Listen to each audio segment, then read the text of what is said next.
नमस्कार सभी को। आज इस वीडियो में हम चर्चा कर रहे हैं आधुनिक भारत के अंतर्गत आने वाले 19वीं शताब्दी में जो सामाजिक, धार्मिक और सांस्कृतिक पुनर्जागरण से संबंधित। चलिए शुरुआत करेंगे। 19वीं शताब्दी में अंग्रेजी शिक्षा के कारण बंगाल के शिक्षित युवकों का ध्यान हिंदू धर्म में व्याप्त बुराइयों एवं अंधविश्वासों की तरफ जाता है। इसके बाद 19वीं शताब्दी के धर्म एवं समाज सुधार आंदोलन ने जनसंख्या के बुद्धिजीवी, नगरीय उच्च जातियों एवं उदार रजवाड़े वर्ग को मुक्त आकर्षित किया। देखिए, आप शुरुआत की बात करें तो जो आंदोलन हुए थे जनरली, ये भी इनकी जब आप ये क्रिटिसिज्म लिखते हैं तो इसमें ये कहा जाता है कि जो समाज का निचला तबका था, यहाँ तक ये नहीं फैल पाए।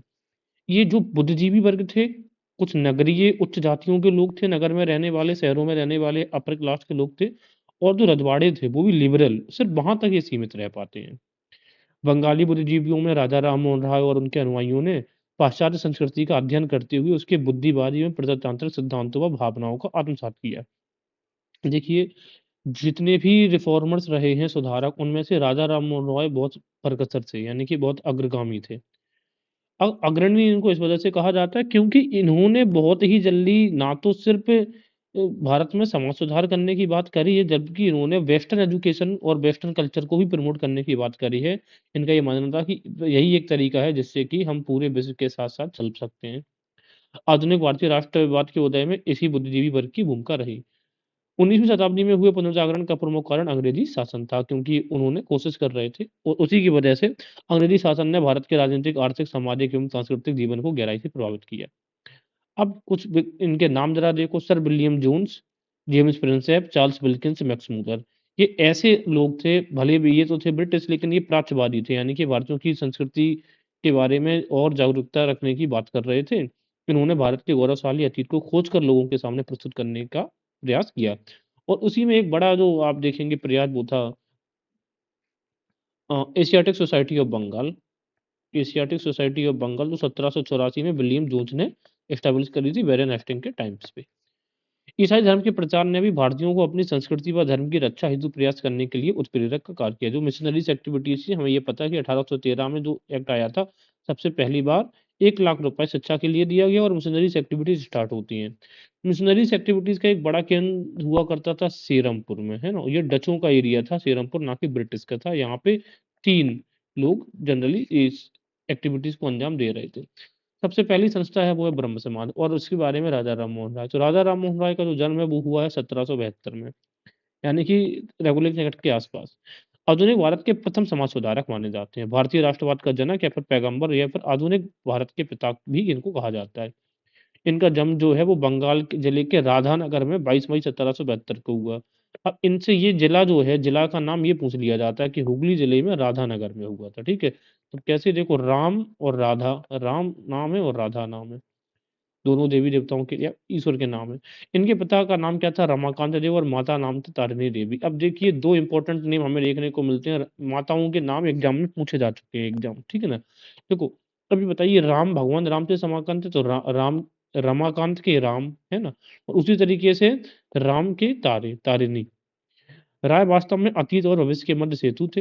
राय को भारत में पत्रकारिता का अग्रदूत या भारतीय भाषाई प्रेस का प्रवर्तक कहा जाता है। अब ऐसा क्यों कहा जाता है? क्योंकि सबसे पहले 1821 में इन्होंने संवाद कौमुदी संवाद कौमुदी 21 ई नाम की पत्रिका स्टार्ट करी थी। इसी वजह से उनको पत्रकारिता का अग्रदूत या फिर भारतीय भाषाई प्रेस का प्रवर्तक माना जाता है। अच्छा, भारतीय भाषाई प्रेस का प्रवर्तक इनको क्यों माना जाएगा? क्योंकि जो मिरातुल अखबार जो न्यूज़पेपर उन्होंने स्टार्ट करा था, ये 1822 में, ये पहला फारसी था, ठीक है ना, याद रखिएगा। इनके पिता को बंगाल के नवाब से राय राया की उपाधि मिली थी। राजा राममोहन राय को राम की उपाधि इनके पिता ने दी थी। तो याद कैसे रखेंगे? जब हम बात करेंगे राम की उपाधि की, तो राम के पिता थे ना, तो पिताजी जी ने दी थी। और राय राया हमें दिखता है ना, जैसे ये कुल की उपाधि हो, जैसे राजाओं के द्वारा दी जाती थी। तो बंगाल के नवाब से मिली है राय राया की उपाधि, और राम की उपाधि इनको पिता से मिली है। सुभाष चंद्र बोस ने राजा राम मोहन राय को युगदूत की उपाधि दी थी। अब यहाँ पे पूछ लिया जाता है और हम कंफ्यूज हो जाते हैं। यहाँ पे 2 ऑप्शन वो देते हैं, तो सुभाष चंद्र बोस का ऑप्शन देते हैं, दूसरा देते हैं किसका? और रविन्द्रनाथ टैगोर का। तो याद रखिए, युगदूत। तो युगदूत किसने कहा है? सुभाष चंद्र बोस ने। राजा राम मोहन राय को भारतीय पुनर्जागरण का प्रभात तारा, यानी कि मॉर्निंग स्टार, या फिर पुनर्जागरण का अग्रदूत या नवदिन का प्राचा का तारा भी कहा जाता है। राय बंगाल के नवजागरण युग के पितामह थे एवं भारत में नवजागरण के अग्रदूत और उन्हें भारत का प्रथम आधुनिक पुरुष माना जाता है। तो प्रथम आधुनिक जितने ये सब है सब राजा राम मोहन राय के साथ में अटैच होगा। ये कौन कौन सी लैंग्वेज जानते थे? अरबी जानते हैं, फारसी, संस्कृत, अंग्रेजी, फ्रेंच, लैटिन, ग्रीक, हिब्रू जैसी भाषाएं भी जानते थे। मल्टीपल लैंग्वेजेस हैं। राजा राम मोहन राय इस्लाम के एकेश्वरवाद यानी कि मोनोथीस्ट यानी कि एक ही ईश्वर है इससे प्रभावित थे। सूफी मत के रहस्यवाद से भी प्रभावित थे। ईसाई धर्म के जो नीति शास्त्र थे उससे प्रभावित थे और पश्चिम के उदारवाद बुद्धिवाद से भी प्रभावित थे। ये पाश्चात्य दर्शन से अधिक प्रभावित हुआ करते थे। 1803 से 14 तक ईस्ट इंडिया कंपनी में जॉन डिग्बी के अधीन इन्होंने कस्टम कलेक्टर के रूप में भी काम किया है। तो किस पद पर इन्होंने काम किया है? कस्टम कलेक्टर का। किसके अंडर में? जॉन डिग्बी के अंदर में। राजा राम मोहन राय ने सती प्रथा के विरोध में बहुपत्नी प्रथा के विरोध में जातिवाद आदि का विरोध किया है। इन्होंने विधवा विवाह, अंतरजातीय विवाह और स्त्री शिक्षा का भी समर्थन करते हैं। राजा राम मोहन राय के द्वारा प्रकाशित पुस्तकों की बात करें तो सबसे पहले 1804 में इन्होंने फारसी भाषा में तुहफात उल मुहाविरीन यानी कि गिफ्ट ऑफ मोनोथीस्ट लिखा है। एक बार लैंग्वेज को पूछा गया। बात यह है कि जब ये लैंग्वेज पूछी जाएगी आपको ये बुक कि किस लैंग्वेज में लिखी गई है तो ऑप्शंस वो लाइक आपको ये देगा हेडिंग गिफ्ट ऑफ मोनोथीस्ट। अब जो हमें लगेगा कि इंग्लिश में लिखी गई है तो फिर हमें लगेगा कि अगर ये इंग्लिश में लिखी गई है तो सॉरी क्योंकि इसका टाइटल इंग्लिश में इस वजह से इंग्लिश में लिखी गई होगी लेकिन ऐसा नहीं है। क्यों? मोनोथिस्ट किससे प्रभावित है? ये इस्लाम यानी कि इस्लाम से प्रभावित है ना। तो और इनकी भाषा कौन सी रहेगी? फारसी। जबकि इस भाषा का इंट्रोडक्शन जो लिखा गया है वो अरबी भाषा में लिखा गया है। ये भी याद रखिए। मूर्ति पूजा के विरोध है इसमें एक लेख भी उन्होंने इसमें लिखा है कि मूर्ति पूजा के विरुद्ध क्योंकि मोनोथिस्ट की बात कर रहे हैं तो मोनोथिस्ट वाले में मूर्ति पूजा का विरोध की बात कर रहे हैं। एम दोनों में है। राय ने विभिन्न धर्मों पर फारसी में परिचर्चा मंजारतुल अदायन भी लिखी है। राय ने वेदों वैदिक ग्रंथों एवं 5 उपनिषद। अब वो कौन कौन से 5 उपनिषद है? ईश केनकट मुंडक मांडक। याद कैसे रखेंगे? ईश केनकट मुंडक मांडक इनको संस्कृत से बंगाल में भी अनुवाद किया है बंगाली लैंग्वेज में। 1820 में उन्होंने जो लिखी है वो लिखी है percepts of Jesus the guide to peace and happiness. तो पीस प्रीसेप्ट्स ऑफ जीसस में राय ने ईसा मसीह के दैवीय होने के सिद्धांत को भी खारिज कर दिया है। ये भी याद रखिएगा। ये हिंदू उत्तराधिकारी नियम इन्होंने एक पुस्तक लिखी है राजा राम मोहन राय ने। अब जैसे याद करें उत्तराधिकारी तो उत्तराधिकारी की जो लड़ाई थी वो किसमें? राजा राम के साथ चली है ना, अयोध्या वालों। तो वैसे याद रख सकते हैं। संवाद कॉमेडी अथवा प्रज्ञा चांद या फिर बुद्धि चांद। देखो संवाद कॉमेडी का ही दूसरा नाम था प्रज्ञा चांद या बुद्धि चांद। ये बंगाली भाषा में 1821 में प्रकाशित साप्ताहिक पत्रिका है। सा से संवाद, सा से साप्ताहिक, संवाद कॉमेडी ई और 21 में। संवाद कॉमेडी किसी भारतीय द्वारा भारतीय भाषा में संपादित, संचालित एवं प्रकाशित प्रथम भारतीय समाचार पत्र था।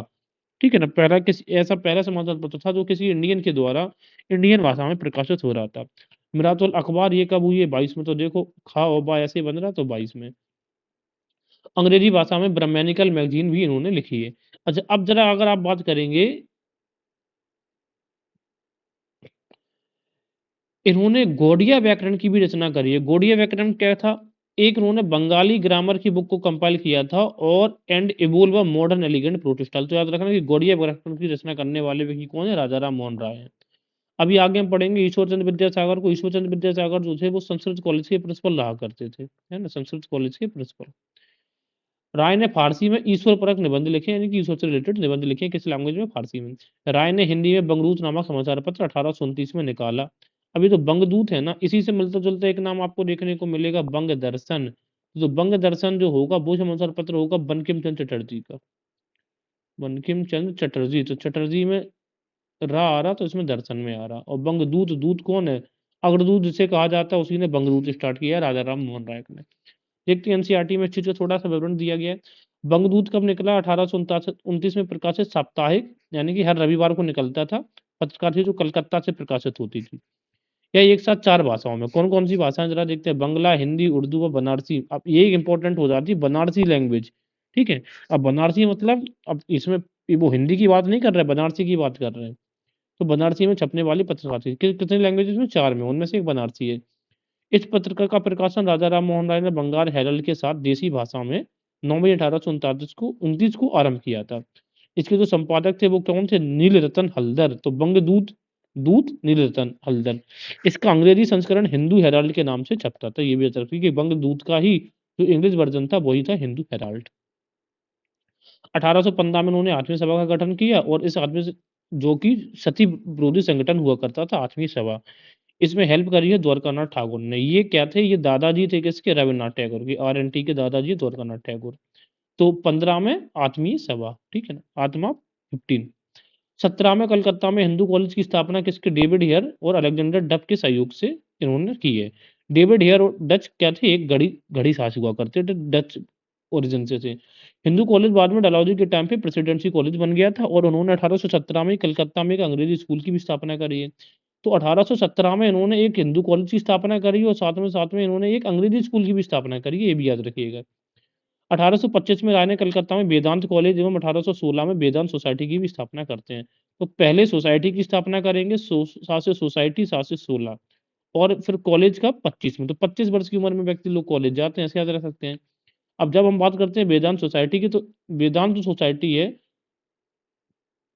न्यूयॉर्क में, ऐसी ही एक वेदांत सोसाइटी की स्थापना करी थी किसने? विवेकानंद जी ने, बट वो 1894 के अंदर किया था। तो याद रखिए कि वेदांत सोसाइटी न्यूयॉर्क पूछ लें तो विवेकानंद जी, और वेदांत सोसाइटी बंगाल पूछ लें तो 1816 और बंगाल। इसके बाद विलियम एडम्स नामक बैप्टिस्ट मिशनरी ने 1821 में राजा राम मोहन राय के साथ एकेश्वरवादी विचारों पर आधारित यूनिटेरियन सोसाइटी, तो यूनिटेरियन सोसाइटी 21, यूनी 21, यूनी का मतलब एक ही होता है, तो विलियम एडम्स ने, ठीक है ना। इसके अलावा 20 अगस्त 1828 को राजा राम मोहन राय ने ब्रह्म सभा संप्रदाय या फिर गौड़ सोसाइटी की स्थापना कलकत्ता में की, जो आगे चलकर ब्रह्म समाज कहलाया। तो स्टार्टिंग इसका नाम क्या था? ब्रह्म सभा।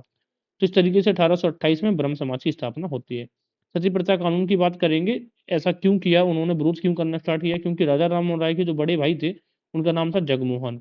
उनकी पत्नी जब सती हुई थी तो उन्होंने ऐसे सारे दृश्य अपनी आंखों से देखा था जिससे कि वो बीभत्सता के भाव से भर गए थे और उन्होंने आंदोलन का चलाया और विरोध किया सती प्रथा का। राजा राम ने 1819 में काशीनाथ तरकाबीज के जैसे सती प्रथा समर्थकों के से उसके साथ बहस की। देखो, सती के समर्थक तरकाबीज है ना, दोनों में ताता आ रहा, और इनसे तर्क कर रहे हैं, तो उन्होंने सती पर तर्क किया है, तरकाबीज तर्कवागीज से। राजा राम मोहन राय ने अपने अखबारों संवाद कौमुदी के माध्यम से सती प्रथा का विरोध किया है और समाचार दर्पण और बंगरूद जैसे अखबारों ने भी राय का समर्थन किया था। कौन कौन से समाचार? तो समाचार दर्पण और बंगदूत। तो बंगदूत की अभी कहानी हमने बता दी थी। समाचार जो दर्पण था ये केशव चंद्र सेन का था,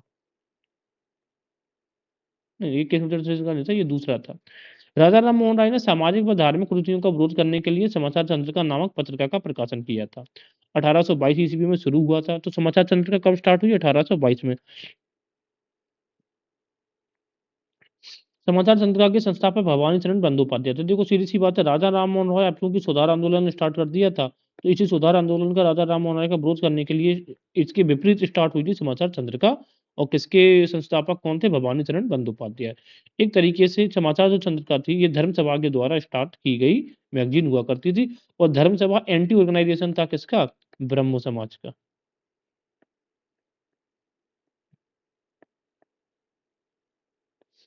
आगे देखते हैं। तो याद रखना कि समाचार चंद्रिका, देखो चंद्रिका है ना और भवानी है, तो दोनों ऐसे रेडिकल टाइप के नेम दिखते हैं हमें। उनके प्रयासों के फलस्वरूप गवर्नर जनरल बेंटिक ने 4 दिसंबर 1829 को, तारीख इंपॉर्टेंट है कि कब, 4 दिसंबर 1829 को सती प्रथा को प्रतिबंधित करने के लिए अधिनियम 17, तो 7 से सती प्रथा को बैन कर दिया जाता है। आप सती प्रथा के बारे में थोड़ी जानकारी करेंगे तो अकबर, जहांगीर, गुरु अमरदास ने, अहिल्याबाई होलकर, पेशवा, तंजौर के राजा और गोवा के पुर्तगाली गवर्नर अल्बुकर्क ने भी सती प्रथा को हतोत्साहित करने की पूरी कोशिश करी थी। राय के विचारों की बात करेंगे तो राय पुनर्जन्म के सिद्धांतों में विश्वास नहीं रखते थे, लेकिन ये आत्मा की अमरता में सिद्धांत रखते थे कि आत्मा कैसी है? इमोर्टल है, याद रखिएगा। लीग ऑफ नेशंस जैसे अंतरराष्ट्रीय संगठन की कल्पना भी उन्होंने अपने समय में कर ली थी, ठीक है, जैसे कि लीग ऑफ नेशंस तो 1920 में एस्टेब्लिश हुआ, लेकिन इसकी कल्पना तो राजा राम मोहन राय पहले ही कर चुके हैं। अंतरराष्ट्रीयता के पक्षधर थे कि इंटरनेशनल मतलब लाइक कम्युनिकेशन और रिलेशंस डेवलप होने चाहिए। राय ने धन का जो निष्कासन रोक हो रहा था उसको रोकने के लिए यूरोपियों को स्थायी रूप से भारत में बसने पर जोर दिया। उन्होंने कहा कि भाई कमा कमा कर इंडिया से मत ले जाओ, अगर आपको इंडिया से इतना ही प्रेम है तो यहीं पर बस जाओ। राय ने अंग्रेजों द्वारा पारित प्रेस एक्ट का विरोध किया था, 1823 का जो लाइसेंसिंग रेगुलेशन एक्ट था, इसका विरोध किया था उन्होंने। और 1827 में जूरी कानून के विरुद्ध ब्रिटिश संसद के दोनों सदनों में भी अपील करी थी। ये भी याद रखना किसने? ये जूरी कानून के विरुद्ध किया था। अलेक्जेंडर डफ नामक स्कॉटिश धर्म प्रचारक ने शिक्षा के क्षेत्र में राय को सहयोग दिया था, ठीक है। अब उसका बुक उसका नाम क्या, खुद ही नाम क्या, डफ। और डफर लोगों ने ही शिक्षा में राजा राम मोहन राय का साथ दिया। खुद ही डफर है और लेकिन साथ दे रहा है शिक्षा में। ब्रह्म समाज के प्रथम जो सचिव थे, एक दलित थे, कौन नाम था? ताराचंद्र चक्रवर्ती। तो प्रथम समाज से यही मैसेज देना चाह रहे थे कि हम एंटी कास्ट मूवमेंट है। ब्रह्म समाज में प्रत्येक शनिवार को चर्चा होती थी और इसका उद्देश्य शाश्वत सर्वाधार अपरिवर्त यानी कि निराकार ईश्वर ईश्वर की पूजा करना था, जो सारे विश्व का कर्ता एवं रक्षक है। यानी कि मूर्ति पूजा का ये विरोध कर रहे हैं। राय को ताराचंद चक्रवर्ती एवं चंद्रशेखर देव ने पृथक पूजा स्थल की स्थापना का भी सुझाव दिया, लेकिन हालांकि वो माने नहीं, क्योंकि उन्हें कोई अलग से धर्म का स्थापना नहीं करनी थी। राय ने जाति एवं नस्ल संबंधी समस्त भेदभाव समाप्त करने एवं महानिर्वाण तंत्र में प्रतिष्ठ विवाह को शैव स्वरूप अंगीकार करने का सुझाव भी दिया था। तो शैव स्वरूप किसने? जैसे शैव है और राम है, दोनों भगवान राम के नाम है। इस तरीके से ब्रह्म समाज के अंतर्गत प्रथम अंतरजातीय जो विवाह संपन्न हुआ है आपका इंडिया के अंदर, प्रथम जो अंतरजातीय विवाह है वो किस संस्था में? ब्रह्म समाज। ब्रह्म समाज में हिंदू, मुसलमान एवं ईसाई धर्मों के गुणों का समावेशन था। वे सभी धर्मों में सामंजस्य स्थापित करना चाह रहे थे। ब्रह्म समाज ने धार्मिक ग्रंथों की व्याख्याओं के लिए पुरोहित वर्ग को स्वीकार नहीं किया। उन्होंने कहा कि ये पुरोहितों का ये सिर्फ एक्सक्लूसिव राइट नहीं है कि वो धार्मिक ग्रंथों की व्याख्या करें। महिला उद्धार से संबंधित प्रगतिशील सामाजिक कार्यक्रमों का संचालन सर्वप्रथम किसने किया है? ब्रह्म समाज ने ही किया है। ब्रह्म समाज में शुष्क बौद्धिकता थी तथा भावनाओं का अभाव था, अतः इसका प्रभाव उच्च वर्ग के शिक्षितों तक ही सीमित रहा। ये पहले डिस्कस हमने किया है। मध्यम वर्ग तक इसकी तरफ आकर्षित नहीं होता है। ब्रह्म समाज के को विद्वानों ने अद्वैतवाद हिंदू संस्था कहा। अद्वैतवाद है। ब्रह्म समाज का कोई धर्म ग्रंथ नहीं था, सबसे इंपॉर्टेंट चीज यही है। और ना ही राय ने कभी यह दावा किया कि वे हिंदू धर्म से अलग कोई नया धर्म स्थापित कर रहे हैं। This points become the important thing. उन्होंने कभी ये कोशिश नहीं करी है, क्योंकि अगर ऐसा होता तो जब उनको अलग से टेम्पल बनाने का सलाह दिया जा रहा था, तब वो अलग से एक मंदिर का निर्माण कर सकते थे। जब ताराचंद चक्रवर्ती और चंद्रशेखर देव ने उनको पृथक पूजा स्थल बनाने की मांग करी थी कि अलग से बना लो, उन्होंने कहा कि नहीं, क्योंकि हमें कोई धर्म का समर्थन, सॉरी, हमें कोई नया धर्म ओपन हम नहीं कर रहे हैं। जबकि उन्होंने हिंदू धर्म को ही नवीन, आधुनिक एवं सरल बनाया। कहने का मतलब है राजा राम मोहन राय रिफॉर्मर्स भी थे और रिवाइवल भी थे अपने आप में। राय भारतीय दर्शन की अपेक्षा पाश्चात्य दर्शन से अधिक प्रभावित थे। उन्होंने अंग्रेजी शिक्षा की वकालत की थी। राजा राम मोहन राय ब्रिटिश शासन के समर्थक थे तथा भारत की तुरंत स्वतंत्रता न चाहकर प्रशासन में भारतीयों की हिस्सेदारी चाहते थे। ये बहुत इंपॉर्टेंट काम है। देखिए, अब आपको आज अभी लग रहा है कि राजा राम मोहन राय कैसे व्यक्ति थे, लेकिन उस समय यही डिमांड सही लग रही थी पॉसिबली ज्यादातर। इसी वजह से उन्होंने कहा कि अगर तुरंत तुरंत स्वतंत्र ना हो जाए, भारत अभी सिविलाइज बनेगा अंग्रेजों के अंडर में, और भारतीयों की हिस्सेदारी भी इसमें चाहते थे। राय ने न्यायालयों में शासकीय भाषा के लिए फारसी के स्थान पर अंग्रेजी का समर्थन किया था, जिससे लोगों में नवजागरण आ सके। उन्होंने कहा कि फारसी लैंग्वेज को हटाकर अंग्रेजी इंट्रोड्यूस करनी चाहिए कोर्ट में। इसके अलावा ज्यूरी प्रथा का भी उन्होंने समर्थन किया है बाद में। फिर इसकी स्वतंत्रता, ज्यूरी द्वारा न्याय होना चाहिए। ज्यूरी का मतलब है जुडिशरी के द्वारा, वो पंडित और मौलवी हटाकर। शक्तियों का पृथक्करण, डिवीजन ऑफ पावर, और सरकारी सेवाओं का भारतीयकरण, यानी कि ये इनकी डिमांड थी कि भाई भारत के लोगों को उसमें सेना में शामिल किया जाए। ये सब प्रथम ऐसे प्रकार की मांगे जो है वो राजा राम मोहन राय ने स्टार्ट करी थी। राय ने 1821 में नेपल्स की क्रांति की विफलता से दुखी हुए तथा 1823 में स्पेनिश अमेरिका की क्रांति की सफलता पर उन्होंने सार्वजनिक भोज दिया था। ये बहुत इंपॉर्टेंट हो जाता है, यानी कि सबको बुलाकर भोज करवाया था स्पेनिश अमेरिका की क्रांति की सफलता पर। उन्होंने आयरलैंड के जमींदारों के अत्याचारों की सार्वजनिक रूप से निंदा की। राय ने स्थायी बंदोबस्त का समर्थन किया। तो ये बहुत इंपॉर्टेंट बात हो जाती है। ज्यादातर राजा राम मोहन राय ने ब्रिटिशर्स के द्वारा जो पॉलिसी स्टार्ट करी गई थी उन सबका समर्थन ही किया है। उन्होंने सार्वजनिक रूप से घोषणा की कि अगर संसद सुधार बिल, रिफॉर्म बिल पास करने में सफल रही तो वे ब्रिटिश साम्राज्य छोड़कर चले जाएंगे। ये भी घोषणा करी है। अब ये जो रिफॉर्म बिल है, रिफॉर्म ब्रिटिश संसद द्वारा भारतीय मामलों पर परामर्श किए जाने वाले वे प्रथम भारतीय थे। ऐसे पहले भारतीय थे कि इंडियन अफेयर्स पर ब्रिटिशर्स ने इनको या इनसे कंसल्ट किया। ये बहुत इंपॉर्टेंट चीज हमेशा के लिए हो जाती है। आगे देखेंगे राजा राम मोहन राय की इंग्लैंड यात्रा। 1833 में मुगल बादशाह कौन था उस समय? अकबर द्वितीय को ने राजा की उपाधि दी और अपने दूत के रूप में तत्कालीन ब्रिटिश सम्राट किसके? विलियम चतुर्थ के दरबार में उनको भेज दिए, खाना खर्चा सब देके। राय पहले भारतीय थे जिन्होंने समुद्र पार करके यूरोप की धरती पर पांव रखा था। वे आल्फिन नामक जहाज से गए थे, क्योंकि उस समय में पता है कि ये ट्रैवल करना, समुद्र को पार करना बहुत ही ज्यादा ऑस्पिशियस हिंदू धर्म में नहीं माना जाता, बट उन्होंने किया। और किस जहाज से गए थे? आल्फिन नामक जहाज से। इंग्लैंड में ब्रिस्टल नामक स्थान पर 27 दिसंबर 1833 ईस्वी को डॉक्टर कारपेंटर के निवास पर राय की मृत्यु हो जाती है। किस जगह पर हो जाती है? ब्रिस्टल में। राजा राम मोहन राय को ब्रिस्टल में ही दफना दिया जाता है। दफनाने के आधार पर कुछ विद्वान ये भी तर्क देते हैं कि उन्होंने जीवन के अंतिम समय में ईसाई धर्म स्वीकार कर लिया था, बट ऐसा नहीं था। दफनाने का मूल कारण यह था कि उस समय का ब्रिटिश कानून शव दाह यानी कि दाह को जलाने के संस्कार की अनुमति नहीं देता था, इस वजह से उनको दफनाना पड़ गया है। बट याद रखना, उन्होंने हिंदू धर्म का त्याग नहीं किया था।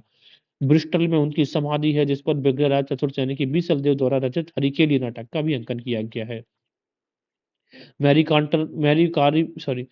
कारपेंटर ने 1866 में राजा राम मोहन राय पर पुस्तक लिखी, जिसका नाम है the last days in England of the Raja Ram Mohan Roy. तो मैरी कारपेंटर याद रखिए, उनकी शिष्या थी। राम को पूर्व एवं पश्चिम का संश्लेष या सेतु कहा जाता है। राय ने भारत में आधुनिक युग का सूत्रपात किया। ये जो कथन है वो है रविंद्रनाथ टैगोर ने। और राय को जो युगदूत कहा है, ये कहा है बोस ने, सुभाष चंद्र बोस ने। तो अब ये देखो, आधुनिक युग का सूत्र करने वाले कौन है? रविंद्रनाथ। सूत्रपात कौन करता है आधुनिक का? आधुनिक रविंद्र। ठीक है। राय ने कहा कि हिंदू धर्म का शुद्धतम रूप किसमें? उपनिषदों में। इसी वजह से उन्होंने 5 उपनिषदों का ट्रांसलेशन भी किया था। आगे देखेंगे, राय को मूर्ति पूजा के विरोध में सुब्रमण्यम शास्त्री से वाद विवाद करना पड़ा। अब 2 लोगों के नाम याद रखिएगा। मूर्ति पूजा के विरोध में किससे? सुब्रमण्यम शास्त्री जी से। और जबकि तर्कबागीश से उन्होंने किसके विरोध में किया था? तर्कबागीश से ये किया था सती प्रथा। और मूर्ति पूजा के विरोध में सुब्रमण्यम शास्त्री। अब देखो, मूर्ति शुभ होती है। राय ने भारत की आजादी प्राप्त करने के लिए संवैधानिक आंदोलन का एक तरीके के रूप में समर्थन किया था। आगे देखेंगे, राजा राम मोहन राय के बाद क्या आता है? ब्रह्म समाज। तो राम की मृत्यु के बाद ब्रह्म जो महर्षि द्वारकानाथ टैगोर थे ने और देखो, जब इनकी मृत्यु हो गई तो इसकी बागडोर किसने संभाली? द्वारकानाथ ने। तो मृत्यु और द्वारिका है ना, इसमें इस तरीके से। और जब ये इंग्लैंड गए थे 1830 के टाइम पे, इस अभी हम यहाँ पर देख कर आए हैं, तब इनको जो संभाला था वो संभाला था पंडित रामचंद्र विद्यावागीश ने। इनका नाम भी क्या है? राजा राम मोहन राय है, और इसके नाम में भी रामचंद्र विद्यावागीश है। राय के बाद देवेंद्रनाथ टैगोर ने ब्रह्म समाज को अनुप्रेरित यानी कि पुनर्जीवित करने का काम किया है। देवेंद्रनाथ को प्रिंस की उपाधि मिली थी, याद रखिएगा। अब तो देवेंद्रनाथ है रविन्द्रनाथ टैगोर के पिताजी हैं। महर्षि द्वारकानाथ के बाद उनके पुत्र देवेंद्रनाथ टैगोर ने ब्रह्म समाज का संचालन किया। ठीक है।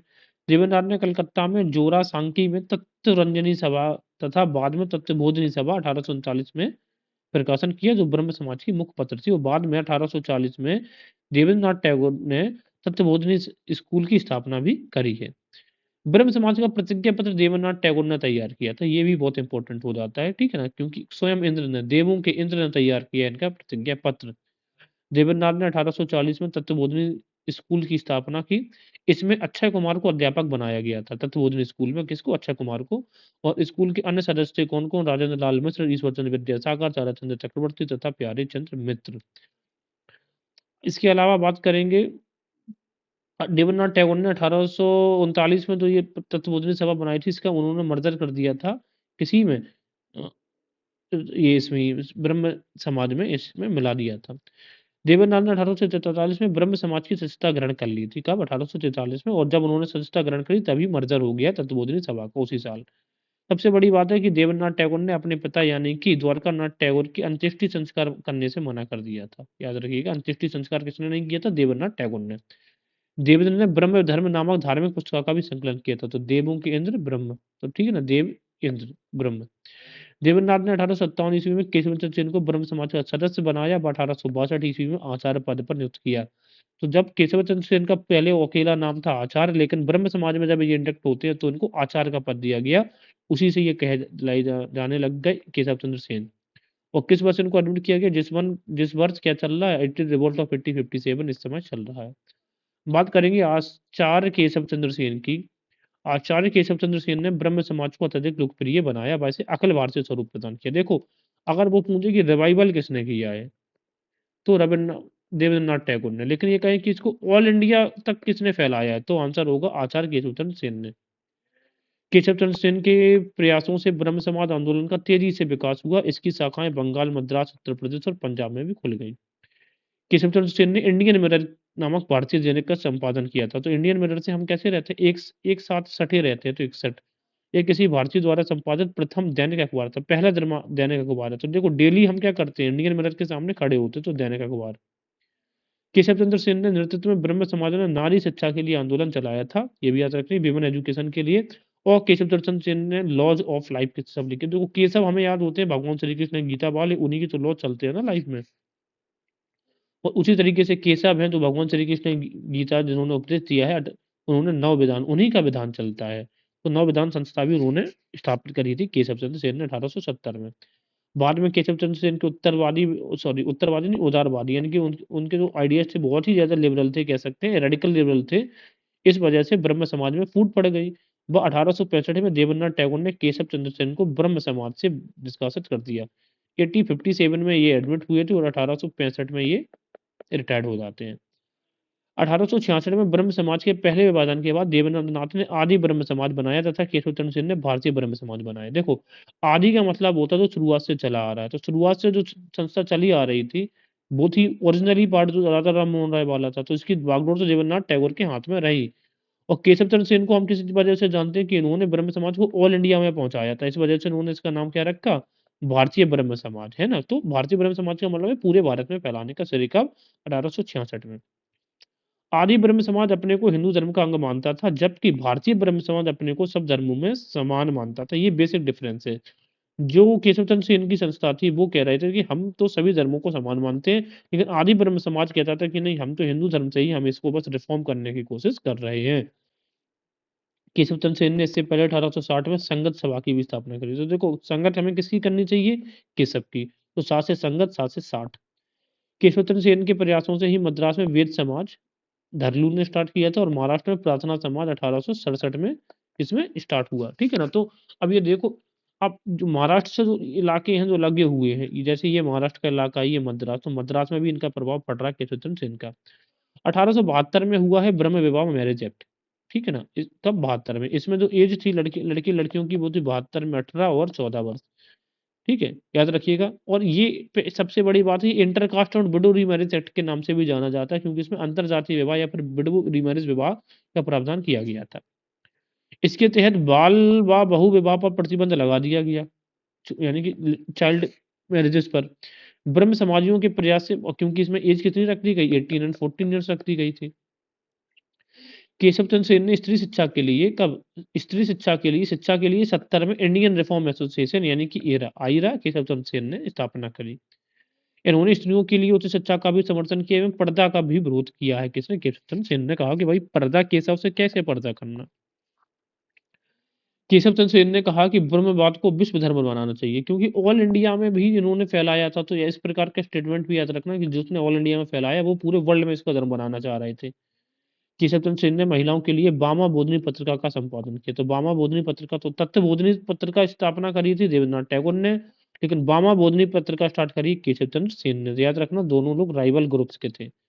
1878 में केशव चंद्र सेन ने अपनी 13 वर्षीय अल्पायु पुत्री का विवाह किससे कर दिया, तब कूच बिहार बंगाल का एक इलाका है उसके राजा से कर दिया। जबकि आप ये बताओ इन्हीं की मदद से अभी कौन सा एक्ट बना था, 1872 का प्रार्थना मैरिज एक्ट, यानी कि ब्रह्म मैरिज एक्ट बन रहा है। और अभी इन्होंने उसी एक्ट का उल्लंघन कर दिया। तो इसकी वजह से केशव चंद्र सेन से उस समय जो लोग जुड़े थे उन्होंने अपनी संस्था अलग कर ली। 1878 में एक और विभाजन होता है ब्रह्म समाज का, उसको कहा जाता है साधारण ब्रह्म समाज। उन्होंने क्या कहा कि हम तो भाई साधारण लोग हैं, हम केशव चंद्र सेन के चक्कर में नहीं पड़ेंगे। साधारण ब्रह्म समाज की स्थापना किसने करी, आनंद मोहन बोस के सिद्धांतों पर हुई है। इसके दूसरे सदस्य थे कौन, शिवनाथ शास्त्री, विश्वनाथ, विपिन चंद्र पाल। याद रखिए कि विपिन चंद्र पाल भी किससे जुड़े थे, ये जो आनंद मोहन बोस वाली है ना साधारण ब्रह्म समाज, इसका हिस्सा थे। द्वारका नाथ गांगुली, सुरेंद्रनाथ बनर्जी भी। तो ये दो लोगों में स्टेटमेंट बना के एग्जाम पूछा जा सकता है। इसका पूछ लिया गया है 2001, ये 23 का आरओ में पूछा था, तो पेपर रिजेक्ट हो गया था 11 फरवरी वाला। और सुरेंद्रनाथ बनर्जी को भी पूछा जा सकता है। तो दोनों लोग बंगाल के हैं, तो साधारण ब्रह्म समाज से जुड़े थे। साधारण ब्रह्म समाज द्वारा प्रकाशित पत्रिकाएं कौन कौन सी हैं, तत्व कौमुदी, तो कौमुदी से तो हमें याद रहेगा। या फिर ब्रह्म जनमत, इंडियन मैसेंजर, संजीवनी, तो ये ब्रह्म समाज, तो ब्रह्मा जी के पास है संजीवनी। नव्य भारत, ब्रह्मा जी ने ही तो नवे नई चीजों का निर्माण किया है। और ब्रह्म कैसा मॉडर्न रिव्यू करेंगे कौन, राजा राम मोहन राय। और प्रवेश, लाहौर में ब्रह्म समाज की स्थापना 1863 में हुई है, ये भी याद रखिएगा। जो देखो बी ऐसे बनता और थ्री ऐसे बनता, तो 63 याद रहेगा, लाहौर में, है ना। और हावी कैसे बनता, ऐसा बनता, तो ये इसको उल्टा कर दो, ये भी थ्री। तो लाहौर का 63 में, और कब, ब्रह्म समाज की स्थापना। तो ये थी हमारी सब चीज़ें ब्रह्म समाज के बारे में। नेक्स्ट हम टॉपिक अगला पढ़ते हैं।